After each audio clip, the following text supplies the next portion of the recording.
Hi everyone, thanks for tuning in. Brian took the kids out. They're going to be gone for 20 minutes, so I have some time to talk about something I want to raise awareness, and that is D-Mer! Yay! If you know what D-Mer is, you definitely know it is actually like all the bad things all rolled into one, and it really sucks.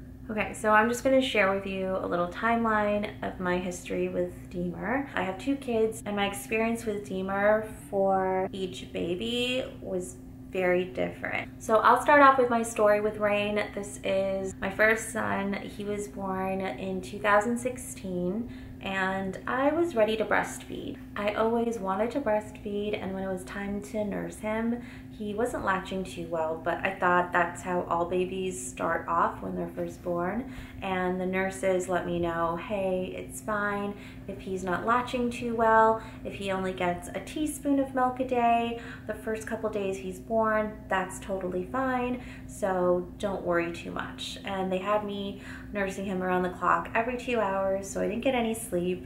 And of course, a new mom, you don't get any sleep at all. And when he got home, he was still not satisfied and he was still not sleeping, and I thought it was really strange. And every time I would nurse him, I would have this weird feeling, and I didn't know what it was. I just felt really homesick and scared, and I felt like I didn't like myself or the situation. It's really hard to describe what D-Mer is, and it's a very ambiguous feeling, and it's just, I don't know. I can't explain it. So hopefully when I explain the story and keep talking about it more, I'll find more words to describe it for you. Then I think like 2 or 3 days postpartum, my sister came over and we went to go to Target to buy a couple of things that I needed for Rain. So we go to Target, and then suddenly I hear baby crying. And as you know, when you breastfeed, if you hear a baby cry, it doesn't even have to be your baby. Your milk will let down, and your mother's intuition will just want to nurse and feed the baby. And I really wasn't familiar with this sort of sensation that you get when you hear another baby cry. So when my milk let down and I was at Target, it was very surprising, and I started feeling really scared. I felt like I wanted to just go home and hide under my blankets and never come out again and just cry. And I was in a public place, so it felt even more terrifying, and I felt even more shame because I was like amongst strangers, and I just wanted to cover up, and it just felt so shameful, and I don't know why. Like, my milk just let down, and now suddenly I'm depressed, and this feeling is very fleeting. It only lasts for about 5 to 10 seconds for me. Some others it can last up to 30 seconds. So I didn't know what it was. I was really scared. So I run after my sister and I say, please, let's just go home. I'm feeling really anxious. I went to my pediatrician's office and they were checking on Rain, and I let them know that I'm having this feeling, and I learned later that it's called D-Mer. I found it on the internet, of course, and my pediatrician had zero idea of what D-Mer was, so she just thought I was depressed, and she said maybe you should start medicating yourself for postpartum depression. And I was really happy that she was very concerned. I think that's their job, to look out for new moms too when they take their newborns in. So she called me later and said, you know what, I did my homework and I talked to other doctors, and this lactation consultant I know is actually familiar with D-Mer, so here's some natural things that you can use to boost your mood, and maybe it can combat the D-Mer.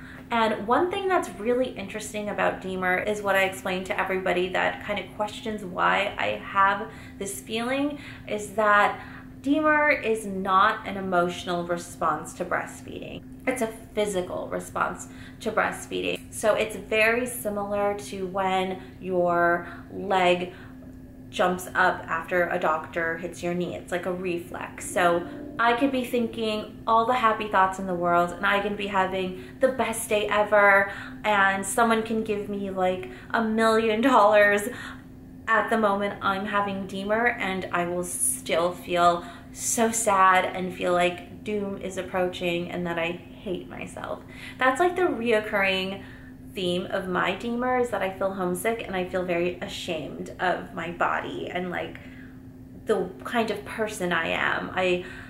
D-Mer tends to make me look inward and hate what I'm looking at, and it makes me feel embarrassed that I'm me. And I mean, that is like the saddest thing someone could ever experience about themselves, especially a woman, and especially a woman that's just trying to feed their baby and provide comfort to their baby. And it's supposed to be something that is very sacred and like primal, and it's supposed to be fun and a loving moment, but I wasn't having that. I was just all in my head, and my body would just tense up and I would just be so scared. And it wouldn't happen just when I was nursing, it would also happen when I was pumping, and more predominantly when I was pumping. The day I decided that I need to stop breastfeeding was when I learned that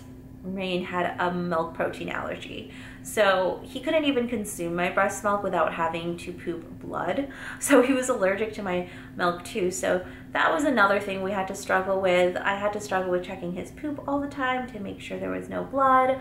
Then he had low sodium levels because he wasn't latching, and then we realized he was tongue-tied. Then he got jaundice because of the tongue tie. He wasn't getting enough nutrients, so he had to go under lights. And we were in the emergency room for that. It was a very stressful, very traumatic experience. The nurse that was there, she was such an angel. She helped me with all my questions about breastfeeding. They sent over a lactation consultant. It was such a good support system to have, but they didn't know anything about D-Mer. And this was before my pediatrician knew about the whole D-Mer too. So this is kind of rewinding back. Sorry, my brain isn't like a linear thinking animal. So then the nurse gave me a pump, and she said, you need a pump every 2 hours. We need to make sure that your baby's getting adequate nutrition. We don't want him to get jaundice again. And so I started pumping with this medical grade pump, which was very intense, and the sensations were stronger. So that allowed my D-Mer to be stronger. And every time she would roll the pump over to me, I would just freak out, and I was scared of the pump, and I was just scared to have these feelings again. And so then after the hospital visit, everything was fine. Luckily, Rain recovered just fine, and the lactation consultant followed up with me days later to make sure that I had a breastfeeding plan. And I was trying to like walk my way around not breastfeeding and saying things like, oh, I decided to formula feed and pump sometimes. And she was like, that's not a really good plan. And I think she could tell that I was hesitant about breastfeeding. She probably had no idea why. And looking back, it's like, of course you would not ever guess it's because somebody is having weird feelings when they're breastfeeding or pumping. So I touched base with my pediatrician, and she advised that I take care of me first. And if I'm having these crazy feelings, to really consider stop pumping. And I was like, no, I need to breastfeed my baby. Breast is best, all of that stuff. I wanted to make sure I was doing this for him, but every single time I had to pump or nurse him, I was an emotional wreck. And then one day I was pumping in the bedroom, and my husband was watching me, and I grabbed the pump and I was in tears, and I threw it across the room.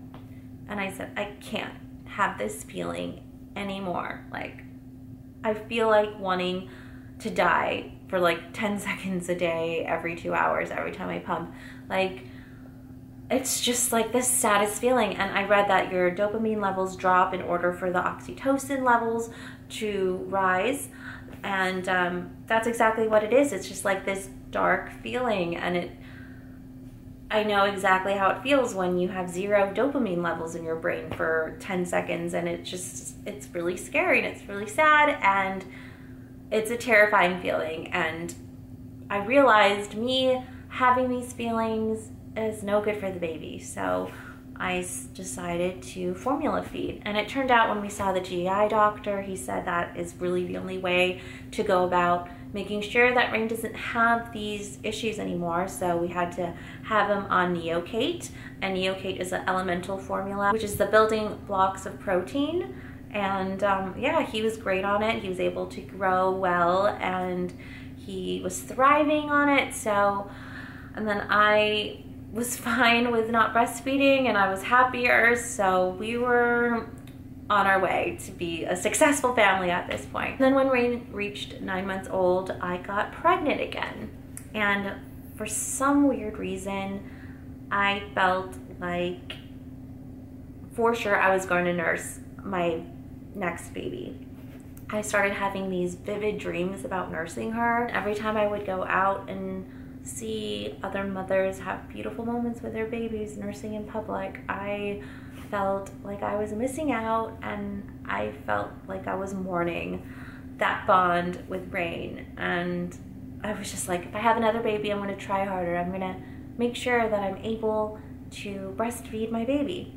So Hunter was born just last year, late last year, and I am happy to say that she is exclusively breastfed, and I love it. So with Hunter, she was able to latch well. She didn't have tongue tie. She does have a milk protein allergy, but I eliminated dairy from my diet. So I was like really trying to make this work. And to be completely honest, I'm on a really low dose of anxiety medication, which I heard helps with D-Mer, and it actually worked for me.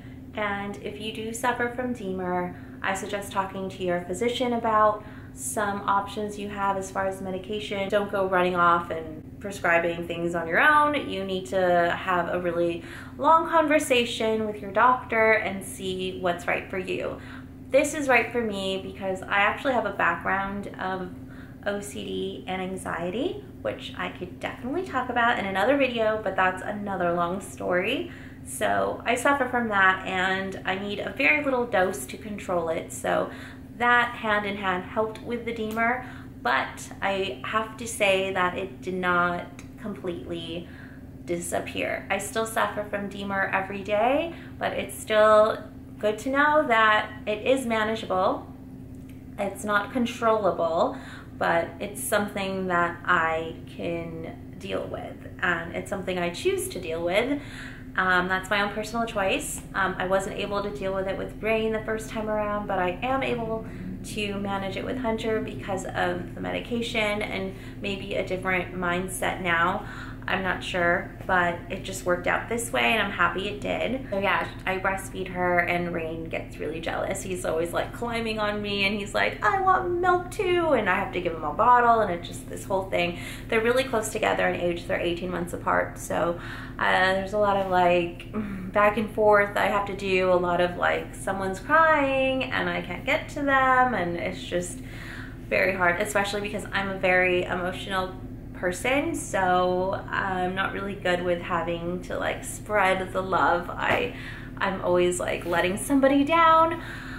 But yeah, it's tough being a mom sometimes, especially suffering with mental illness. I want to also say that continue breastfeeding. If you do have D-Mer, I mean, it's the worst feeling ever, but if you can try to fight through it, I'm with you. I'm gonna support you, and I'm gonna tell you that you can definitely do it if you want to.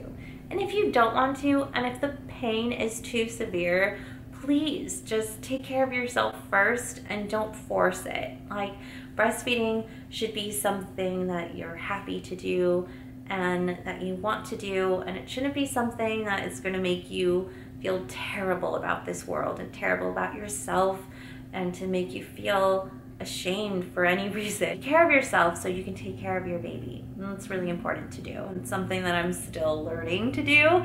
And yeah. So let me see if I can read you some stuff about D-Mer.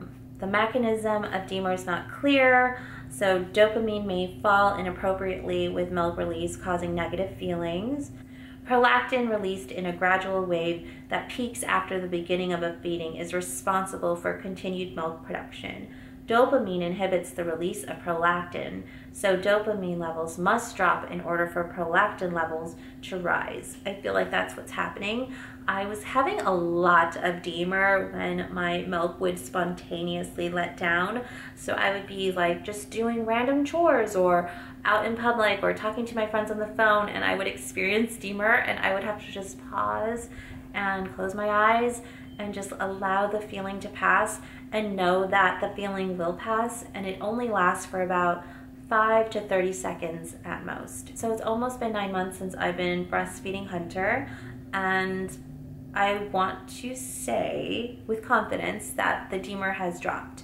And I read that that's something that's common. So the more you breastfeed, the more your body can regulate the process and the less D-Mer you'll feel. So that's something that I carry with me, and I let myself know, like, one day it's gonna be gone and one day I'm gonna be completely free of D-Mer. And if it's not, it's fine. I could still manage it, and I can still experience breastfeeding and enjoy it and find pleasure in it, and I do, and I love it now.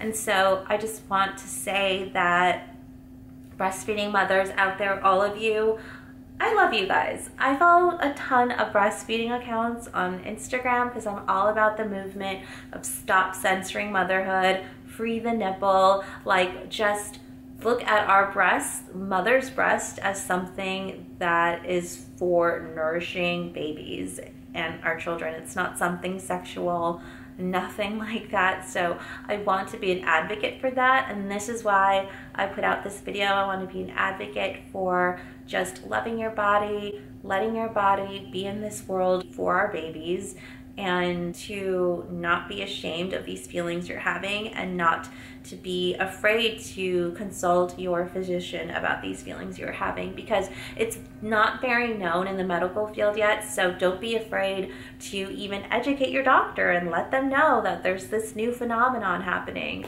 And a lot of people are going to mistake these feelings for postpartum depression. So just make sure you let them know that, no, I'm perfectly fine. I'm having a great day. Just every time my milk lets down, I have this feeling of sadness, of hopelessness, of like homesickness. It's just that feeling, and that's the best way I can describe my sense of D-Mer. It could be different for everybody else, but across the board, a lot of people say it's a very homesick feeling. That's going to be it for today. Thank you so much for watching. I'm sure I didn't cover everything I wanted to cover, and I am more than happy to do more D-Mer videos in the future, and I'm planning to do so. This is going to be really hard for me to share and post, but I think this is really important. I'm going to say something that people probably never say, but I'm going to have D-Mer pride. Yeah, so have pride in your D-Mer, and if you need moments to yourself to just run away for a little second and allow this feeling to overcome your entire existence, let that feeling happen, and just know you're not alone. I'm here suffering from it every day, so there's probably other women too. So have a conversation in the comments about D-Mer. Ask me anything, I'm here. So thanks for watching. Bye guys.